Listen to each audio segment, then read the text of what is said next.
Olá, meus amados, como vai? Tudo bem? Eu vos cumprimento com a santa e gloriosa paz do Senhor Jesus. Muita saudade, né, de vocês.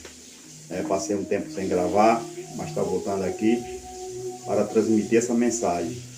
Pois o assunto de hoje é o que está realmente aí na capa deste vídeo. Um assunto polêmico, né? Algumas denominações têm proibido seus membros de pregar em outras igrejas. E no ponto de vista da Bíblia Sagrada, eu trouxe aqui esse assunto. Este vídeo não vai ser pequeno, né? Ele vai ser um pouco prolongado, mas vai trazer uma grande verdade, já que você, por muitas vezes, se perguntou se deve pregar em outras denominações ou não, né? Do ponto de vista bíblico e teológico, a orientação de proibir membros de pregares em outras denominações não tem base direta nas escrituras. Eu vou logo falando. Não tem base bíblica isso. Pois a grande comissão de Jesus Cristo, o qual está descrita no capítulo de número 28, versículo 19 e 20, do Evangelho escrito por Mateus, ela orienta os cristãos a pregarem o Evangelho a todas as nações.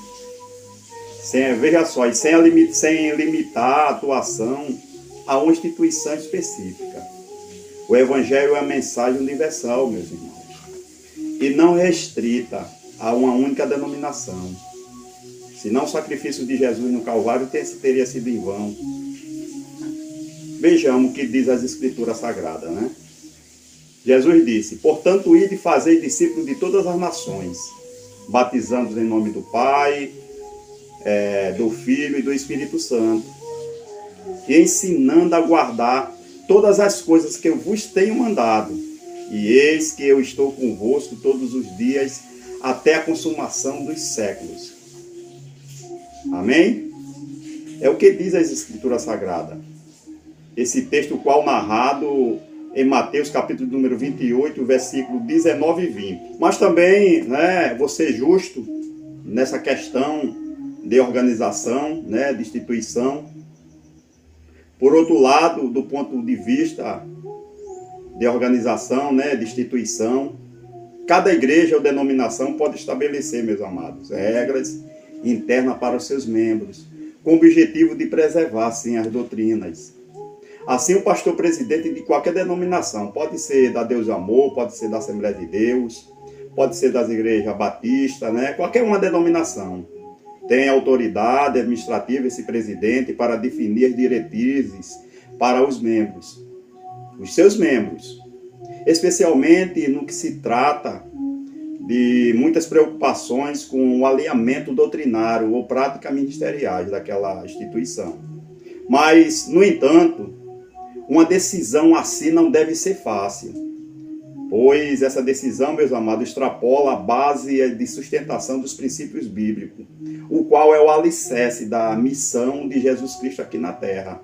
Daí obriga-se a necessidade para tal comunicação, meus amados, mas com uma profunda sabedoria, com uma justificativa plausível, né? Explicando os motivos e fundamentando, né, essa decisão de forma bíblica e pastoral, evitando assim que se torne uma imposição sem ter a compreensão por parte dos membros. Meus amados, uma coisa pode ter certeza, não podemos esquecer que a ordem veio direta do Senhor Jesus Cristo. E a ordem é muito clara e direta a nós, Igreja do Senhor. Em Mateus, capítulo de número 28 ainda, eu volto um pouco, no versículo de número 18 ao 20, é conhecido como a grande comissão, onde Jesus Cristo dá a seus discípulos a ordem de levar o Evangelho ao mundo. Vamos analisar o contexto? Então, Jesus, se aproximando dele, disse: foi-me dada toda a autoridade no céu e na terra. Portanto, vão e façam discípulos de todas as nações, batizando-os em nome do Pai, do Filho e do Espírito Santo, ensinando-os a obedecer a tudo que eu lhes ordenei, e eu estarei sempre com vocês até o fim dos tempos. Como eu falei anteriormente, Esse texto está contido no Evangelho de Mateus, capítulo de número 28, versículo de número 18 e 20. Eu estou utilizando a versão NVI, que é a nova versão internacional. Ainda vou trazer à tona uma pequena explicação de versículo por versículo, meus amados. Vejamos o versículo de número 18, onde está escrito da seguinte forma: foi-me dada toda a autoridade no céu e na terra. Meus amados, Jesus afirma nesse texto que após a sua ressurreição, ele recebeu autoridade suprema sobre todas as coisas. Isso valida a sua ordem e demonstra que ele tem poder para comandar a missão da igreja. E essa igreja somos nós. No versículo de número 19, ele ainda continua dizendo: portanto, vão e façam discípulos de todas as nações. O verbo vão implica uma ação contínua. Não é apenas uma missão local, mas global. A ordem é para fazer discípulos, ou seja, não basta pregar, é necessário ensinar, acompanhar e formar seguidores comprometidos com Cristo. Falo comprometido com esse evangelho que você pregou, porque foi uma ordem direta de Jesus. Ele ainda diz batizando-os em nome do Pai, do Filho e do Espírito Santo. O batismo nesse texto simboliza uma inclusão oficial da comunidade cristã. A fórmula trinitária do Pai, do Filho e do Espírito Santo demonstra a unidade e a participação das três pessoas da Trindade na salvação. O versículo de número 20 ainda diz: ensinando-os a obedecer a tudo que lhe ordenei. Além de evangelizar, meus amados, e batizar, Jesus ordena que os discípulos ensinem a viver segundo os seus ensinamentos. A fé cristã envolve transformação de vida e prática dos mandamentos de Cristo. Ele ainda diz e eu estarei sempre com vocês até o fim dos tempos. Essa promessa garante que Jesus estará presente espiritualmente, sustentando e guiando seus seguidores em todo o processo de evangelização. Você não está só. Jesus está com você, o Espírito Santo está aqui conosco para nos ensinar a evangelizar da forma correta. Este texto, na prática, o tópico 1, a respeito da grande comissão, não é restrita a uma denominação ou grupo específico. É uma missão dada a todos os cristãos. O 2, a evangelização deve ser ativa e contínua, alcançando todas as criaturas e povos.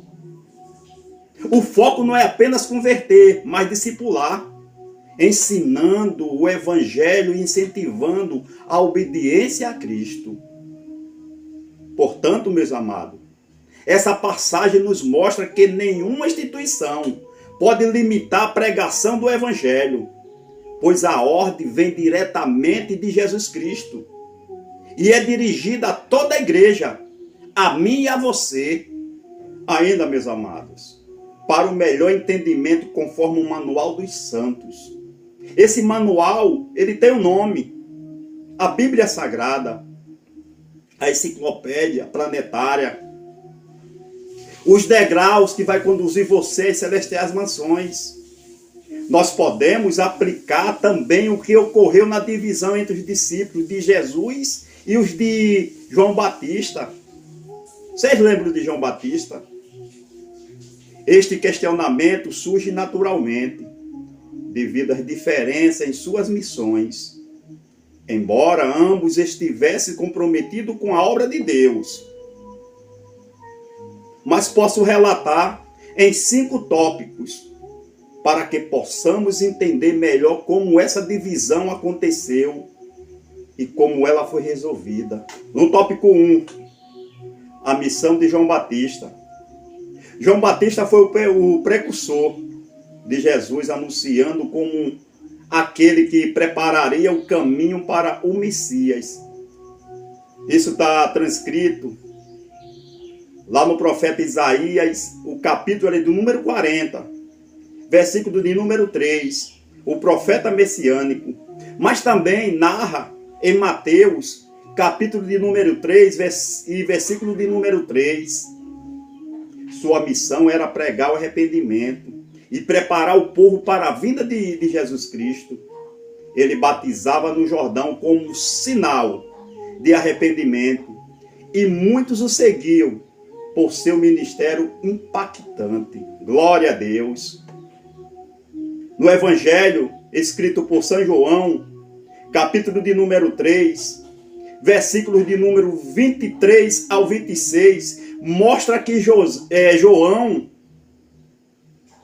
tinha seus próprios discípulos. E vocês conhecem que o seguiam e aprendiam com ele. Quando Jesus começou a ganhar destaque, alguns discípulos de João ficaram preocupados porque mais pessoas estavam indo atrás de Jesus. No tópico 2, a transição para Jesus. Veja só, João Batista sabia que sua missão era temporária. Ele mesmo declarou: é necessário que ele cresça e que eu diminua.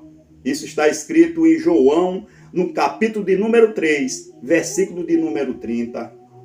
Isso demonstra que João compreendia seu papel de preparar o caminho para Jesus e sabia que seus discípulos deveriam seguir o Messias.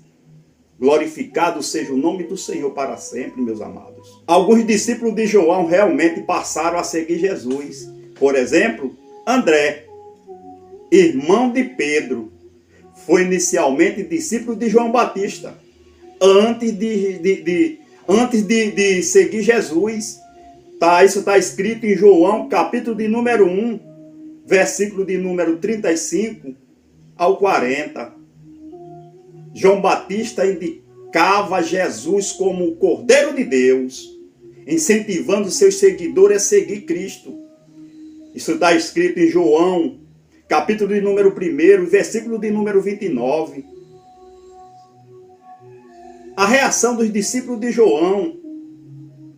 Alguns discípulos de João mostraram ciúmes e preocupação com a popularidade crescente de Jesus.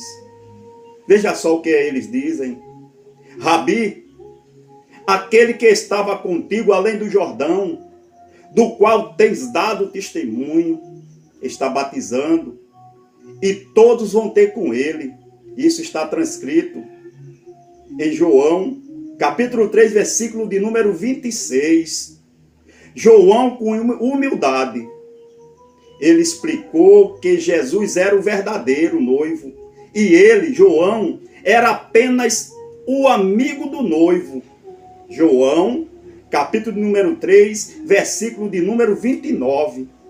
Oh, glória a Deus!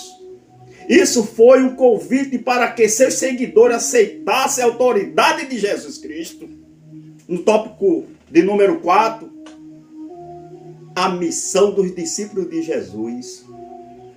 Os discípulos de Jesus foram chamados para uma missão muito maior: anunciar o reino de Deus e continuar a obra de salvação após sua morte e ressurreição. Jesus formou um grupo diverso, composto por pescadores, cobradores de impostos e outros homens comuns, para mostrar que o reino de Deus era acessível a todos. Que jamais possamos diminuir e retirar aquilo que o Senhor nos deu, mas que devemos pregar a todos, independentemente de denominação A, B ou C, porque o inferno não foi feito para os homens, mas para Satanás e seus seguidores. Mas, pelo que eu vejo, muitos estão querendo ir. Então, é melhor a gente ir para o céu, tomar posse do que o Senhor nos prometeu, meus amados. Diferente de João, que pregava principalmente sobre arrependimento, Jesus anunciava o reino de Deus, realizando um milagre e oferecendo a salvação. No tópico 5, eu coloco algumas diferenças. A diferença é a unidade do propósito. João Batista tinha uma missão de preparação. Jesus veio para cumprir a promessa da salvação. Embora houvesse uma divisão natural entre os seguidores de João e de Jesus no início, ambos os ministérios faziam parte do plano de Deus. João sabia que seu papel era temporário e incentivou seus discípulos a seguir Jesus. Eu aprendo com esse texto uma lição espiritual. Essa transição nos ensina sobre a importância da humildade no ministério e da compreensão de que tudo deve apontar para Cristo. João não se apegou ao seu próprio ministério, mas reconheceu o momento de deixar Jesus assumir o centro. Da mesma forma, hoje, todo ministério cristão deve estar alinhado com a obra de Cristo Jesus e não com interesses pessoais ou de alguma instituição. Instituições, denominações passam, mas a palavra de Deus permanece para sempre. É uma visão clara também. Podemos dizer que os discípulos de Jesus questionaram ele também a respeito dos discípulos de João Batista. Isso revela a humanidade deles, suas dúvidas, dificuldade em compreender plenamente a missão e a identidade de Jesus como o Messias. Vamos analisar um pouco, meus amados, algumas situações em que os discípulos questionaram Jesus e o significado deste questionamento. A dúvida de número 1 sobre a identidade de Jesus. Mesmo convivendo com Jesus, os discípulos demoraram em entender completamente quem ele era. Vejamos Pedro caminhando sobre as águas. Quando Jesus caminhou sobre as águas, Pedro duvidou. Senhor, se és tu, manda-me ir ao teu encontro por sobre as águas. Isso está escrito em Mateus capítulo 14, versículo de número 28. Pedro acreditou, mas a dúvida fez com que ele afundasse. Ele teve dúvida. Felipe e a revelação do Pai. Felipe pediu para ver o Pai. Senhor, mostra-nos o Pai.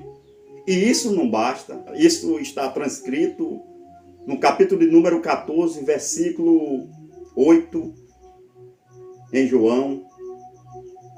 Jesus respondeu com certa tristeza, viu, meus amados?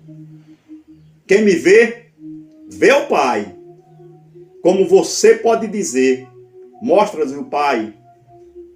João, capítulo número 14, versículo 9. Realmente você está vendo o Pai? E se você vê o Pai, você vê o Filho. E se você vê o Filho, você vê o Pai. Você está com Deus? Está cumprindo a ordenança de Deus? Neste texto, posso mostrar que mesmo próximo a Jesus, Felipe não compreendia sua divindade, meus amados. A dúvida de número 2, sobre a missão de Jesus ainda. Os discípulos esperavam que Jesus estabelecesse um reino político para libertar Israel. Veja só, meus amados. Tiago e João pedindo lugares de honra. Eles pediram posições de destaque no reino de Jesus. Vejamos o que está escrito. Conceda-nos que, na tua glória, nós nos assentemos, um à tua direita e outro à tua esquerda. Em Marcos, capítulo de número 10, versículo de número 37. Jesus explicou que seu reino não era político, mas espiritual. Pedro repreende Jesus. Quando Jesus falou sobre sua morte, Pedro tentou impedi-lo. Nunca, Senhor. Isso nunca te acontecerá. Está transcrito em Mateus, capítulo de número 16, versículo 22. Jesus respondeu a ele duramente, meus amados. Para trás de mim, Satanás. Você é uma pedra de tropeço para mim. Mateus, capítulo 16, versículo de número 23. Pedro não entendia que a cruz era essencial para o plano de Deus. Ainda em continuação, a incredulidade em situações difíceis, acalmando a tempestade. Durante a tempestade, os discípulos ficaram apavorados e questionaram Jesus. Mestre, não te importa que morramos? Marcos, capítulo de número 4, versículo de número 38. Jesus acalmou o mar e perguntou: por que vocês estão tanto com medo? Ainda não tens fé? Marcos, capítulo de número 4, versículo de número 40. A multiplicação dos pães. Diante da multidão faminta, os discípulos disseram, meus amados: onde poderíamos encontrar, neste lugar deserto, pão suficiente para alimentar tanta gente? Mateus, capítulo de número 15, versículo de número 33. Jesus então multiplicou os pães e peixes, mostrando que eles precisavam confiar mais nele. Tópico 4, a incredulidade após a ressurreição. Tantos ensinamentos que Jesus ensinou àqueles homens e eles não conseguiram aprender, como nos dias de hoje, o Senhor nos ensinando, e ainda tem gente que não quer aprender, porque, meus amados, mesmo após a ressurreição, houve dúvidas. Tomé, se eu não vi as marcas dos pregos nas suas mãos, não crerei.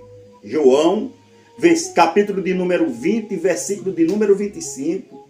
Jesus apareceu e disse: não seja incrédulo, mas creia. João, capítulo 20, versículo de número 27. Os discípulos em Mateus, no capítulo número 28, como falei anteriormente, antes de Jesus dar a grande missão, o texto diz: quando o viram, o adoraram, mas alguns duvidaram. Mateus, capítulo 28, versículo de número 17. Mesmo diante do Cristo ressuscitado, havia hesitação, havia dúvida. Eu aprendo no tópico de número 5 uma lição espiritual profunda. Esses questionamentos mostram que a fé é um processo de amadurecimento. Jesus não rejeitou seus discípulos por suas dúvidas, mas ensinou e corrigiu com amor. Ele entende nossas limitações e trabalha em nosso coração para fortalecer nossa fé, meus amados.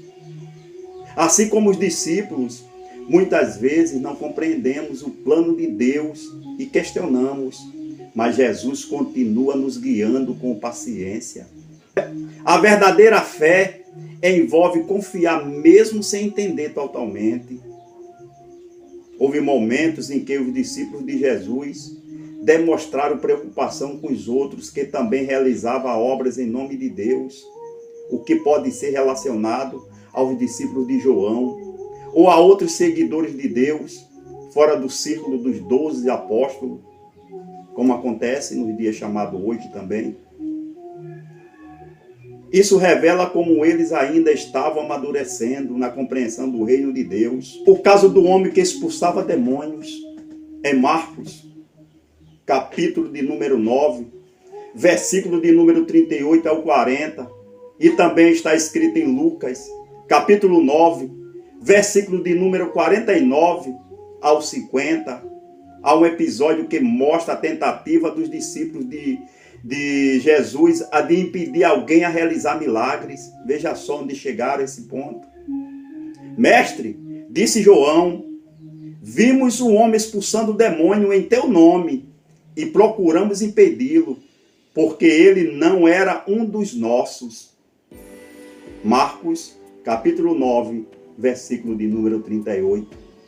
Jesus respondeu, não proíbas, pois ninguém faz milagres em meu nome para depois falar mal de mim. Quem não é contra nós é a nosso favor.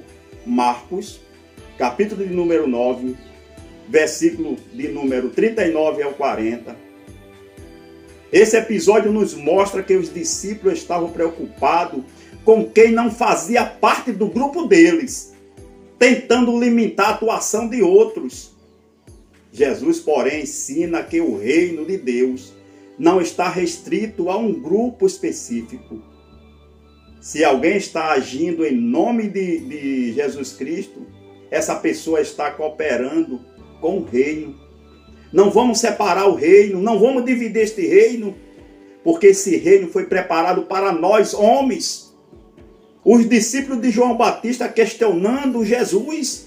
Houve também momentos de tensão entre os discípulos de João Batista, meus amados, e os discípulos de Jesus, como já falei anteriormente. Vou citar aqui um texto a respeito do jejum. Então vieram os discípulos de João e lhe perguntaram, por que nós e os fariseus jejuamos, mas os teus discípulos não jejuam? Mateus, capítulo 9, versículo de número 14. Jesus respondeu claramente, como podem os convidados do noivo estar de luto enquanto o noivo está com eles? Mateus, capítulo de número 9, versículo de número 15. Aqui os discípulos de João questionaram as práticas de Jesus e seus seguidores, mostrando uma diferença de entendimento sobre os costumes religiosos. Meus amados, não vamos ser religiosos, porque a religião mata, a religião divide. Estamos aqui para somar e não dividir. Havia uma competição entre os grupos, como há nos dias de hoje. Em João, capítulo de número 3, versículo de número 25 e 26, alguns discípulos de João Batista expressaram preocupação com o crescimento do ministério de Jesus. Está escrito da seguinte forma, Rabi, aquele que estava contigo além do Jordão, do qual tens dado testemunho, está batizando, e todos vão ter com ele. João Batista, com humildade, respondeu, é necessário que ele cresça e que eu diminua. João, capítulo de número 3, versículo de número 30. Isso mostra que havia um sentimento de rivalidade. Mas João Batista reconheceu que Jesus era o Messias e que sua própria missão estava se completando. A lição de Jesus sobre a unidade do reino. Veja só, meus amados. Jesus ensinou que o reino de Deus não é um espaço de competição, mas de cooperação. Sua resposta aos discípulos demonstra que o foco deve estar no avanço do reino, não a quem está liderando ou onde está acontecendo. Quem não é contra nós está a nosso favor, como está transcrito em Marcos, capítulo de número 9, versículo 40, como eu já falei anteriormente. Uma aplicação prática. Essa situação nos ensina que não devemos limitar a ação de Deus apenas ao nosso grupo ou denominação.